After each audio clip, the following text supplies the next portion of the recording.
¿Alguien recuerda aquí o se sabe la visión de la alianza?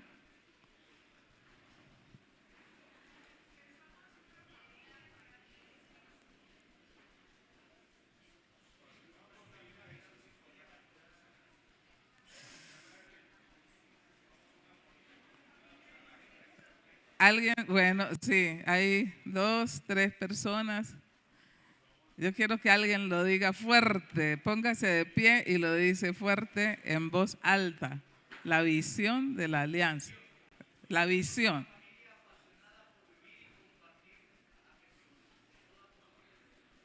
Amén, amén, amén. Todos debemos sabernos y tener encarnada la visión de la Iglesia Alianza Cristiana y Misionera en Colombia. Cuando usted se sube a un avión, en el avión a usted siempre lo saludan con el eslogan, la visión de la aerolínea. Cuando usted llega a trabajar a una empresa, lo primero, usted le da la visión de la empresa. Dios tiene una visión clara para la Iglesia Alianza Cristiana y Misionera en Colombia y nos ha entregado esa visión. Cuando uno comienza a perder la visión, entonces ya como que pierde el enfoque o de pronto la visión está borrosa y le parece que miró una cosa y resulta que no es lo que miró, resulta que está viendo otra. Entonces, cada uno de nosotros como aliancistas, la tarea es tener clara la visión, pero también debemos tener clara la misión. La misión. ¿Cuál es la misión de la alianza?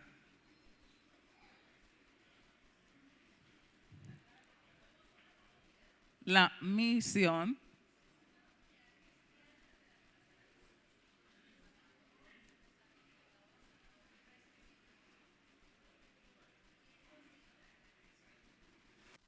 lo puedes decir en voz alta, fuerte. ¿Quién nos dice la misión de la Iglesia Alianza Cristiana?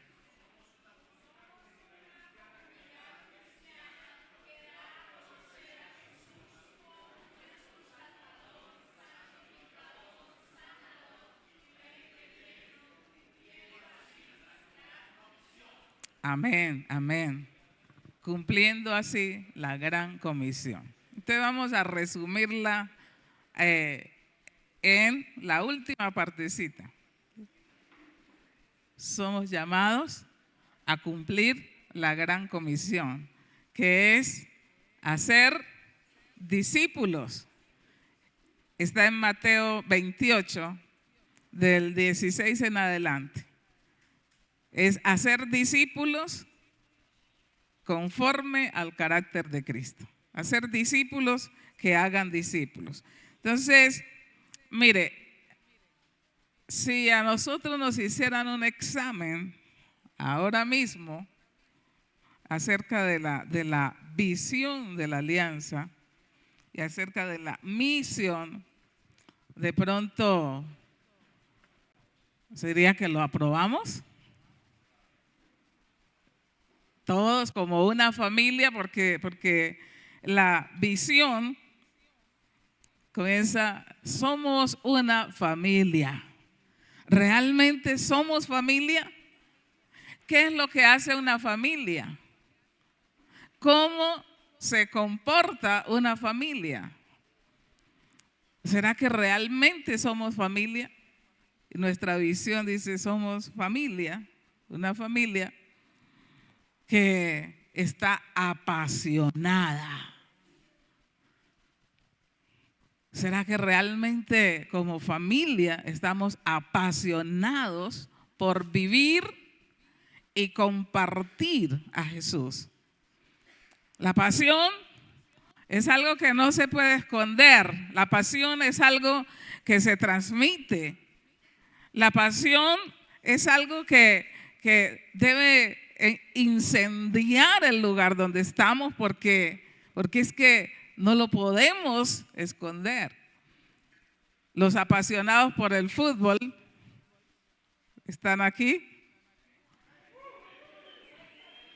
Usted cuando está en el estadio o cuando está mirando un partido de fútbol, ¿le importa de pronto si me están mirando? Si es que, ¿verdad que no? Yo he visto a los apasionados por el fútbol cómo gritan, cómo de pronto se levantan, saltan. Hasta se matan, ¿verdad? Hasta se matan. Venden las casas para, sí. Y se tatúan, hacen una cantidad de cosas impresionantes, porque su pasión es el fútbol. Ahora, nosotros como familia, ¿realmente estamos apasionados por Jesús? ¿Estamos apasionados por vivir a Jesús, compartirlo, darlo a conocer, presentar a Jesús donde quiera que vamos? Hoy nos corresponde reflexionar un poco sobre recuperando nuestro enfoque misional. Recuperando nuestro enfoque misional. Y cuando hablamos de recuperar, quiere decir que es algo que teníamos y se ha perdido. Si hablamos de recuperar, es algo que nosotros disfrutábamos de ello, lo compartimos mucho tiempo, pero lo dejamos a un lado. Poco a poco lo fuimos perdiendo. Y la Iglesia Alianza Cristiana tiene un enfoque, ha tenido un enfoque que desafortunadamente sí se fue perdiendo en algunos sectores, se fue perdiendo por diversas circunstancias. El enfoque misional que nosotros recibimos como Iglesia Alianza Cristiana, en algún momento de la historia, de pronto dejamos de mirar a Jesús, ¿será? O de pronto nos enfocamos en las macroiglesias y comenzamos a mirar sus estilos, sus formas, y quisimos tener lo que ellos tenían, quisimos hacer lo que ellos hacen y nos alejamos del enfoque que Dios nos entregó a nosotros. La Iglesia Alianza Cristiana,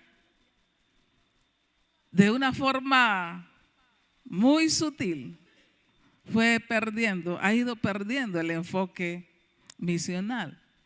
Y si analizamos nuestra iglesia en este momento, hemos mirado que hay estancamiento. Hay un estancamiento y es preocupante.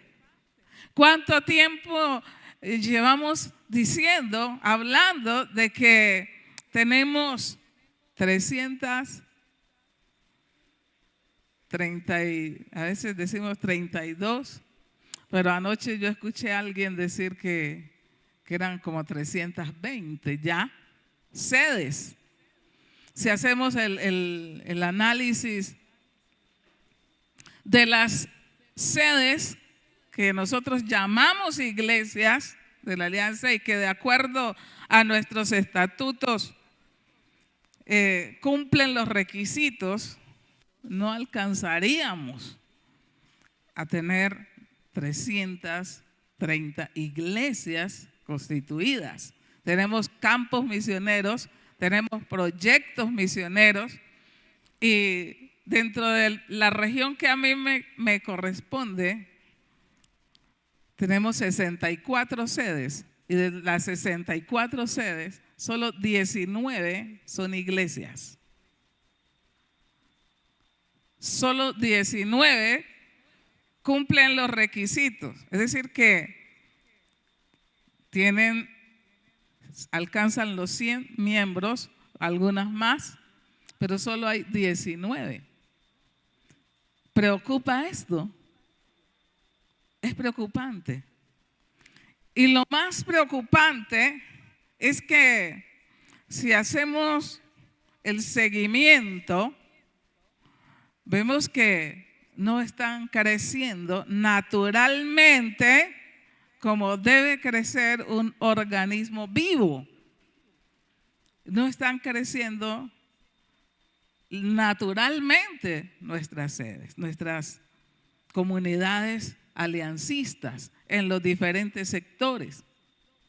Y tenemos que Jesús se pasó 3 años puntuales, 3 años moldeando a 12 hombres, sus discípulos. Los hizo sus discípulos, moldeando a esos 12 hombres. En el momento crítico de la historia, cuando vino la prueba, uno de ellos lo traicionó. Eso suele suceder también en nuestro caso, en nuestra vivencia. A veces formamos discípulos, pero luego ¿qué hacen? Se van, nos traiciona y eso causa dolor, afecta nuestra parte emocional. Vemos que a Jesús le tocó enfrentar esa situación, pero después de ver la traición de este discípulo, Jesús sigue amando y amorosamente a sus discípulos, los restaura. Por esa pérdida del amigo, del compañero, del aliado que habían tenido allí en el grupo, en el equipo, Jesús los restaura a ellos y los restaura hacia la comunión con Él. Cuando Jesús fue crucificado, se dispersaron ellos, pero luego Jesús, ¿qué hace? Los restaura y los atrae nuevamente a la comunión con Él. Sigue trabajando Jesús en la vida de sus discípulos y la culminación de su trabajo llega en el momento de su partida, pero nos deja esa palabra fundamental a cada uno de nosotros, la gran comisión, que está en Mateo 28. Mateo 28, ahí nos deja Jesús y quiero que hagamos un pare y reflexionemos un poco allí en ese mandato de Jesús. Mateo 28, verso 16, dice: pero los 11 discípulos se fueron a Galilea, al monte donde Jesús les había ordenado. Y cuando le vieron, le adoraron, pero algunos dudaban. Y Jesús se acercó y les habló diciendo: toda potestad me es dada en el cielo y en la tierra. Por tanto, vayan y hagan discípulos a todas las naciones, bautizándolos en el nombre del Padre y del Hijo y del Espíritu Santo, enseñándoles que guarden todas las cosas que les he mandado. Y he aquí, yo estoy con ustedes todos los días hasta el fin del mundo. Esta es la gran comisión. Vamos a entender un poquito más de cerca esto de la gran comisión. Hacer discípulos. Y dice yendo, por tanto, ir. Es decir, que en el camino, en nuestra cotidianidad, mientras avanzamos, vamos haciendo discípulos. Sabemos el qué y el Señor nos deja claro el qué, pero también vamos a mirar el cómo. ¿Cómo hacemos esos discípulos? Sabemos que a la iglesia llega mucha gente, a veces ni siquiera tenemos necesidad de irlos a buscar porque ellos llegan, el Señor los trae. Pero ¿qué pasa con esas personas que van llegando, esas personas nuevas? Hay que discipularlas. Y Jesús nos deja el cómo. Dice, hay que bautizarlos. En primer lugar, hay que bautizarlos. Bautizarlos, sumergirlos en el agua para identificarse con Cristo. Y cuando los sumergimos, ya les hemos enseñado que hay que no solamente conocer a Jesús, sino que hay que vivir como Jesús. Hay que seguir los pasos de Él, vivir como Jesús. Y esta comisión es algo grande que el Señor nos deja a nosotros y nos lo revela en la palabra. En primer lugar, ¿por qué es grande esta comisión? Esta comisión es grande porque se basa en su autoridad. Se basa en su autoridad. Mire, no es la autoridad nuestra, es la autoridad de Jesús. Se basa en su autoridad. Dice que Él tiene autoridad en el cielo y en la tierra. En el cielo y en la tierra. En el verso 18. Toda potestad me es dada en el cielo y en la tierra. Si nosotros tenemos esa convicción de que la autoridad de Jesús está dispuesta para que nosotros hagamos la tarea, si tenemos claridad en esto, que la autoridad de Jesús nos favorece, nos ayuda, que nosotros podemos actuar, pero bajo la autoridad de Jesús, no bajo nuestra autoridad. Y es que hay una línea muy delgada.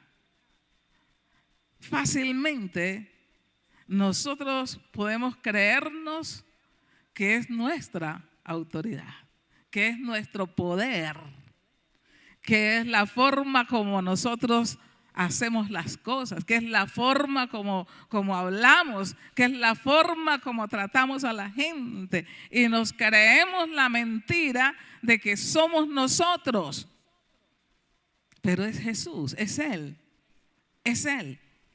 Y los discípulos fueron entrenados en esto. Ellos tuvieron que entender que era en la autoridad de Jesús.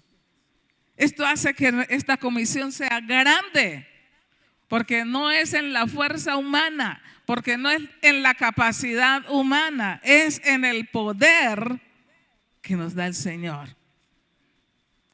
Pero en Daniel 6, del verso 6 en adelante, vemos cómo en los tiempos bíblicos, en los tiempos antiguos, el que no obedecía era castigado, era sometido a castigos severos y hasta la muerte. Por eso Daniel, cuando no se sometió, cuando no obedeció al mandato del rey, Daniel fue lanzado al foso de los leones. Era castigado el que no obedecía. Y esta comisión ¿Será que hoy no es tan importante para nosotros que de pronto la dejamos? Si queremos, la obedecemos. Si no queremos, no la obedecemos. ¿Será que no es importante o no le hemos dado la importancia que se merece esta comisión?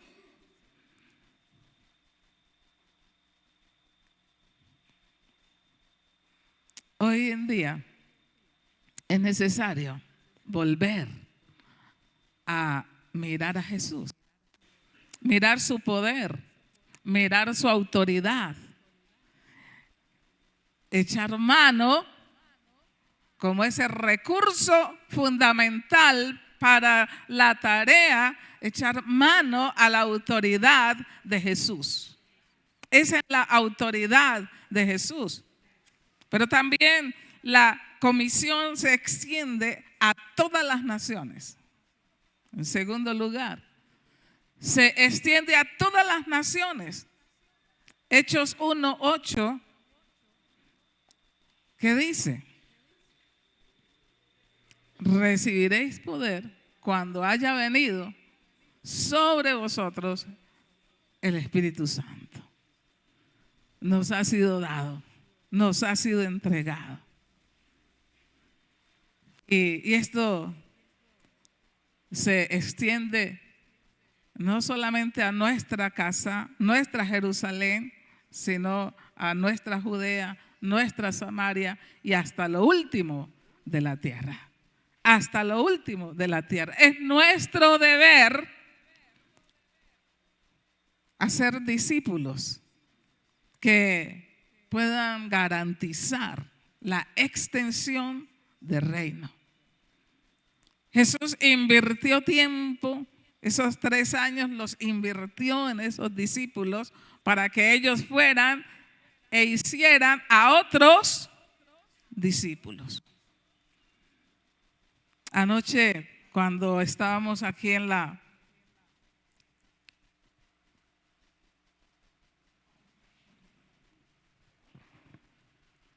celebración de los grados, y yo miraba todo ese poco de personas jóvenes que estaban recibiendo su grado.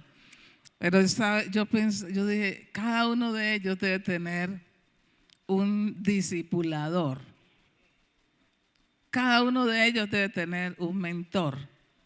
Y eso debe ser satisfactorio para el mentor o para el discipulador de cada uno de estos hombres y mujeres.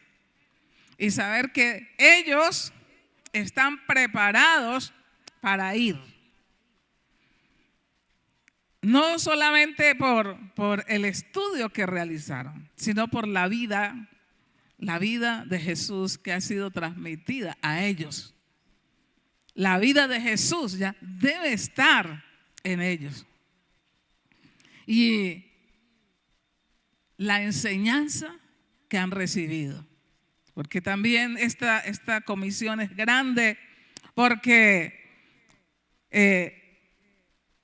el Señor nos ha mandado a enseñar a los discípulos. ¿Y qué les vamos a enseñar? ¿Qué es lo que hay que enseñarles? Enséñenles a vivir a Jesús. Enséñenles a vivir a Jesús. Y la palabra nos lo deja claro. Enséñenles a practicar todas las cosas que Jesús enseñó. Que vivan todas las cosas que Jesús nos enseñó. Está ahí en la palabra. No hay que rebuscarnos otra doctrina, no hay que rebuscarnos. Es algo sencillo. Jesús lo dejó claro en su palabra. Y nuestra comisión tiene un gran alcance para nuestros discípulos. Y a través de nuestros discípulos debemos continuar extendiendo el reino, extendiendo esta comisión. Solo si nosotros logramos transmitir la vida de Jesús, la totalidad de la persona de Jesús, vamos a ver cómo la misión avanza, cómo la misión se lleva a cabo. Pero también, en cuarto lugar, hay una promesa grande para el discipulador. Usted que está haciendo discípulos, hay una promesa grande. Abrace esa promesa, tome esa promesa, viva esa promesa. Es esa promesa directa que Jesús nos garantiza su presencia. Jesús dice que Él estará con nosotros todos los días hasta el fin del mundo. Esto es para los discipuladores. ¿Cuántos discipuladores hay aquí? Amén, amén.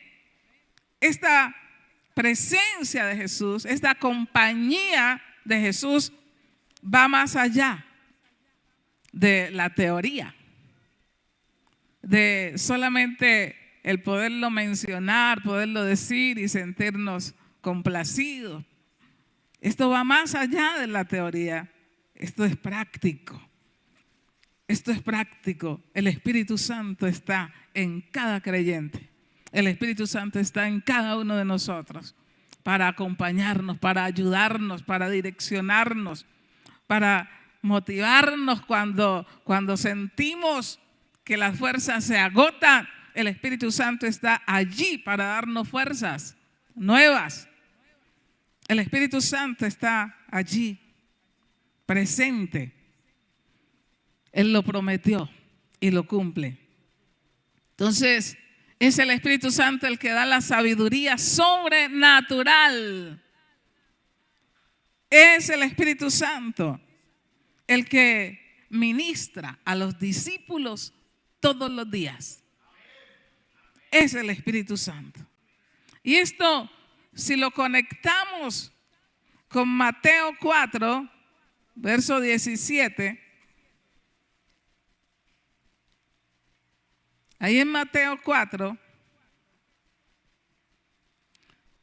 cuando Jesús comienza su ministerio, dice, verso 17, dice, desde entonces comenzó Jesús a predicar y a decir, arrepentíos, porque el reino de los cielos se ha acercado.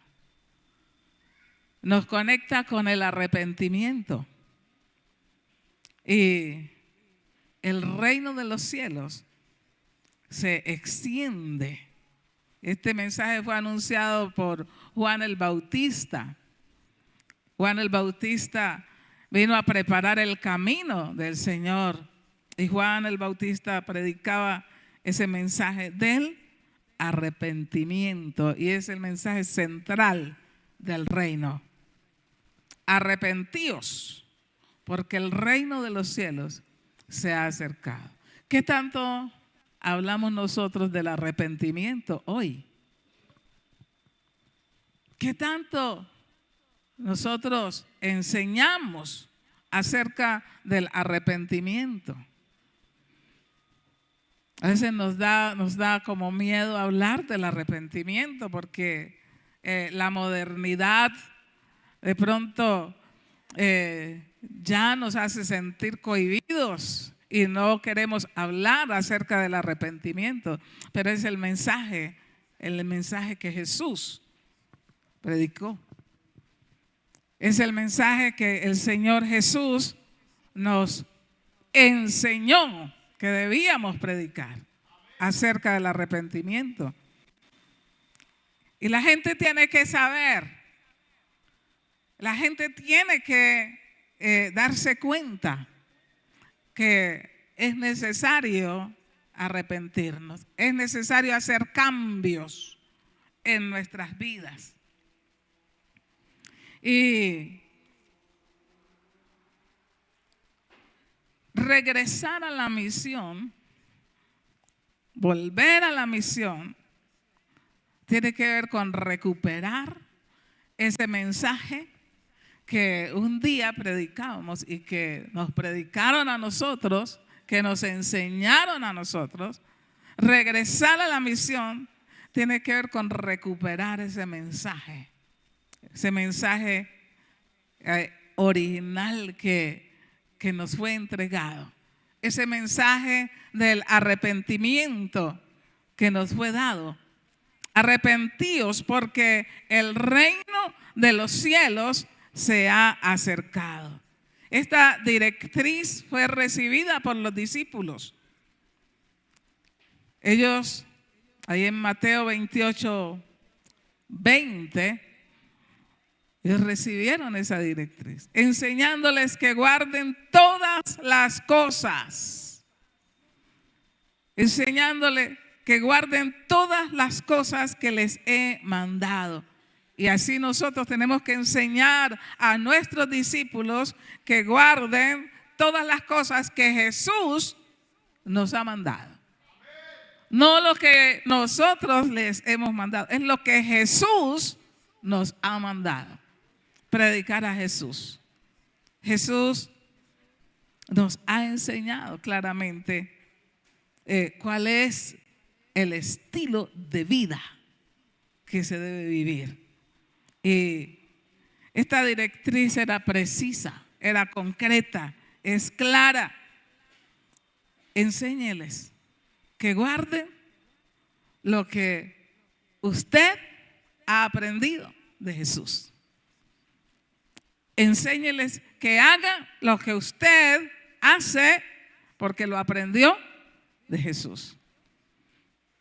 Es un mensaje claro y directo. ¿Qué fue lo que ellos aprendieron? ¿Cuál fue el mensaje que los discípulos recibieron? Ellos debían predicar sin parar el evangelio. Predicar el evangelio. ¿Y qué es el evangelio? ¿Quién es el evangelio? Jesús, Cristo, el enviado. Él es el evangelio, el enviado de Dios. Y Él invita al arrepentimiento. Él nos invita al arrepentimiento mientras evidenciamos el acercamiento del reino de Dios. Pero también representa este regresar a la misión, representa aprender a creer que el acercamiento del reino de Dios es poder. Es poder. Verso 18, ahí en Mateo 28. Toda potestad me es dada. Todo poder les es dado a Jesús en el cielo y en la tierra. Y el resultado de que el Señor Jesús le enseñó a los discípulos, cuando el reino de Dios se acerca, el resultado es que hay una transformación. Y asimismo nosotros debemos proyectarnos a ver la transformación en el lugar donde el Señor le ha puesto a usted. Una transformación en la ciudad, una transformación en su barrio donde vive, allá en la vereda, en el pueblo. Debe haber una transformación.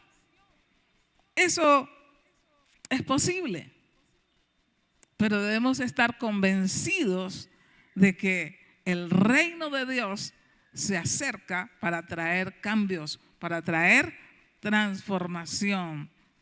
Y es una acción sobrenatural de Dios, sobrenatural. Los discípulos aprendieron a creer esto. Aprendieron a creer que el reino de Dios se había acercado, aunque habían algunos que dudaban. Dice que muchos dudaban. Muchos de ellos dudaban. Pero, aunque a veces se preguntaban, ¿y este quién es? Aunque andaban con Jesús, caminaban con Él, comían con Él. Y a veces se preguntaban, bueno, ¿y este qué? ¿Ve? Pero podían ver, experimentar el avance del ministerio de Jesús. Y Jesús les dice, vayan, vayan. Y cuando Jesús les dice, vayan y háganlo, les dice, sanen enfermos. ¿Sí? Permitan que las personas disfruten de la liberación, que se rompan las cadenas, que las personas vean el cambio en sus vidas, que lo vivan en carne propia. Mateo 10, verso 5. Ahí en Mateo 10 vemos que dice, a estos 12 envió Jesús y les dio instrucciones, diciendo, por camino de gentiles no vayáis, y en ciudad de samaritanos no entréis, sino id antes a las ovejas perdidas de la casa de Israel. Les da direccionamiento claro. Y le dice, y yendo, mientras van, mientras avanzan, prediquen, diciendo, el reino de los cielos se ha acercado. ¿Y qué más van a hacer? Dice, sanen enfermos, limpien leprosos, resuciten muertos, echen fuera demonios. De gracia recibiste, dad de gracia. Entonces, tenemos nosotros un desafío muy grande. Nos acordamos cuando nos vemos frente a la necesidad urgente de nuestra sociedad. Nos damos por enterados de cuál es la causa, qué es lo que ocasiona ese dolor en nuestras comunidades, ese dolor emocional, esa situación crítica emocional que está viviendo nuestra juventud, esa situación crítica emocional que inclusive dentro de la iglesia la estamos viendo. Nos conmueve, nos preocupa, nos insta a hacer la labor que Jesús nos mandó a hacer. De gracia recibiste, dad de gracia. De gracia recibiste, dad de gracia. Entonces, no se detenga. Ore por el enfermo. Cuando usted está frente al enfermo, ore y enséñele al discípulo que si hay un enfermo, hay que orar por él. Si hay una persona necesitada, hay que ayudarle. Hay que crear mecanismos que permitan que la iglesia pueda suplir necesidades en el entorno. Que la iglesia pueda mirar hacia afuera, hacia la comunidad. Que los discípulos puedan ser movidos a misericordia.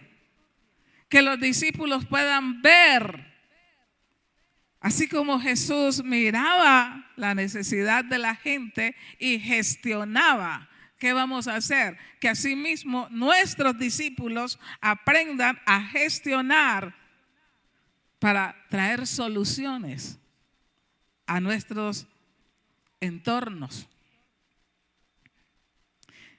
Enfocarnos en lo primordial de la tarea. Mientras avanzamos en el reino, suplimos necesidades, oramos por los enfermos y ellos se sanan, oramos por los endemoniados y son libres. Mientras avanzamos en el desarrollo de esta tarea, la gente se arrepiente porque va conociendo a Jesús. El arrepentimiento que Jesús predicaba no se trataba de un sentimiento de moralidad solamente, donde solo se sentía el dolor, la pena interior. El arrepentimiento que Jesús predicaba llevaba a un cambio de rumbo, a un cambio de ruta. Y es curioso cómo el arrepentimiento que Jesús predica siempre está relacionado con seguir, con caminar con Él, con seguir avanzando de la mano de Él. Y Él habla de un cambio de dirección, nos habla de un cambio de ruta. Y la palabra arrepentimiento en griego significa metanoia y se refiere a un cambio profundo en la forma de pensar, un cambio profundo en mi mentalidad. Y llevar a la gente, a nuestra gente, a nuestros discípulos a tener un cambio de mentalidad. Es triste cuando observamos en nuestras comunidades la queja. Y esto en la iglesia misma, la queja. Y todo el tiempo quejándonos, que no falta. Solo miramos la necesidad y manifestamos la queja. Pero, ¿saben? La pobreza mayor está en la mente de las personas. La mayor pobreza está en la mentalidad de las personas. Y es triste cuando en la iglesia encontramos el mismo liderazgo, los pastores.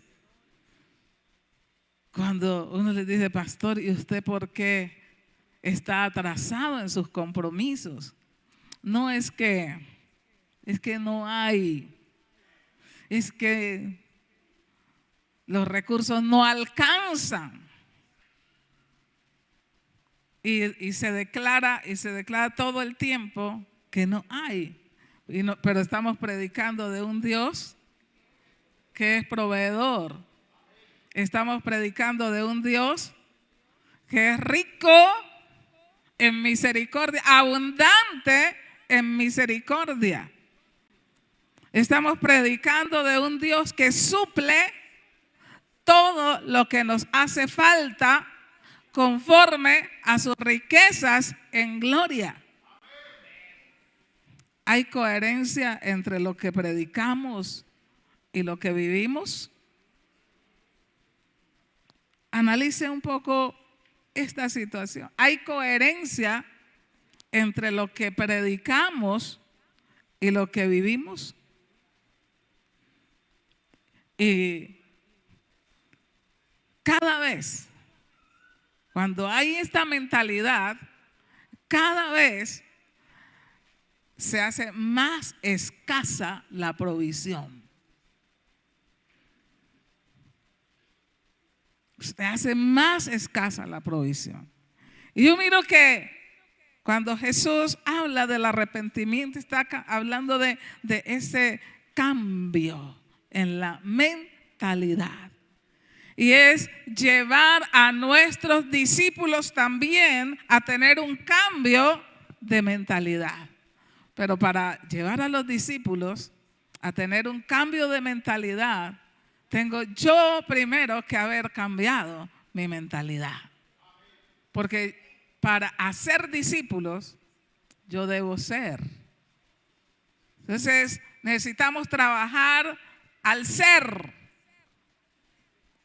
Al ser. Y fue lo que Jesús hizo. Jesús, durante esos 3 años, trabajó en el ser de estas personas.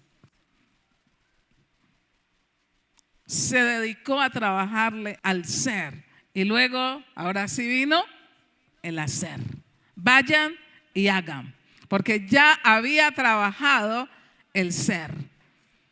Asimismo, a nuestros discípulos vamos a dedicarles tiempo y vamos a trabajar el ser.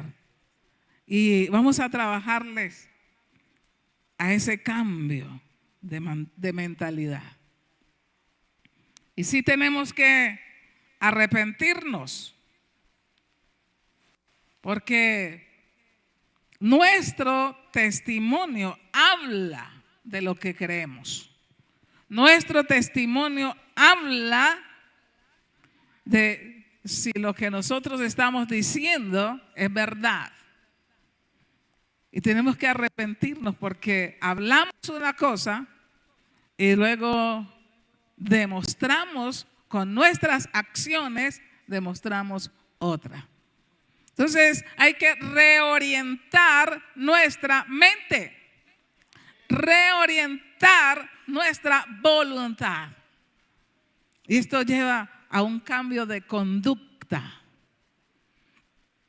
Los discípulos fueron los primeros en vivenciar el verdadero arrepentimiento.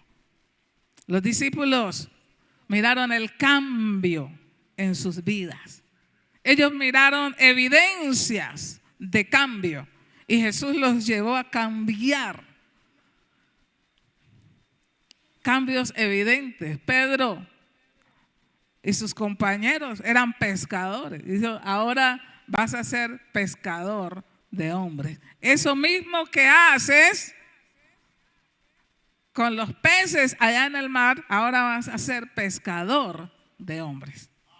Reorientación. Jesús reorienta a estos discípulos y les da un direccionamiento claro. Hay que direccionar a los discípulos. Enséñales y denles dirección clara. Por eso inicié diciéndoles, debemos tener clara la visión. Y en cada iglesia local, Dios, allí al pastor, al líder que ha puesto en ese lugar, Dios le da una visión clara de ese lugar, de ese sector. Le da un panorama claro. Pero siempre estamos direccionados con la visión de la Alianza Cristiana a nivel nacional. En este orden de ideas, volver al mensaje que Cristo nos enseñó, ese mensaje que nos conecta con Cristo en el verdadero propósito que Él nos entregó, propósito para el cual nos envió. Entonces, vemos la esencia de la misión. Esto ocurre y entonces viene el crecimiento. Viene ese crecimiento natural en la iglesia. Por sí solo se va dando el crecimiento. Mateo 4:25 dice que mucha gente comenzó a seguir a Jesús y le seguían desde Galilea, Decápolis, de Jerusalén, de Judea y del otro lado del Jordán. De todas partes le seguían. El crecimiento comienza a darse de una manera natural. Pero cuando mantenemos el enfoque y el propósito del Señor se mantiene en la esencia que Él nos entregó. Pero cuando el enfoque se pierde, cuando se pierde la visión, Y cuando el enfoque es solamente, bueno, lograr altos números, competir, conseguir dinero, tener fama, se pierde entonces el resultado también. Entonces es importante que en la iglesia Alianza Cristiana y Misionera en Colombia, nuestro mayor esfuerzo, nuestro tiempo, nuestras estrategias, nuestro esfuerzo personal, nuestros recursos, los enfoquemos en el cumplimiento de la misión que el Señor nos ha entregado. Volver al rumbo que perdimos. Volver a encaminarnos en la ruta que perdimos. Iglesia Alianza Cristiana y Misionera tiene la responsabilidad de enviar misioneros. Enviar misioneros no solamente aquí al interior de Colombia, sino hasta lo último de la tierra. La Alianza Cristiana y Misionera tiene la responsabilidad de formar discípulos para enviarlos. Y se entrena en Colombia. Por eso es necesario que cuando los misioneros egresados del Simpson salen graduados, ya hayan tenido tiempos de entrenamiento aquí en Colombia, que puedan saber lo que es hacer iglesia aquí en Colombia, hayan tenido tiempo de entrenamiento de una manera integral en cuanto a la formación de discípulos y cómo discipularlos, cómo formarlos para que ellos puedan ir a otros lugares fuera de Colombia a formar discípulos y a enviarlos y que se siga cumpliendo de esta manera la gran comisión. Es nuestra responsabilidad invertir no solamente tiempo en la formación de nuestros misioneros, sino que hay que invertir recursos en la formación de buenos misioneros.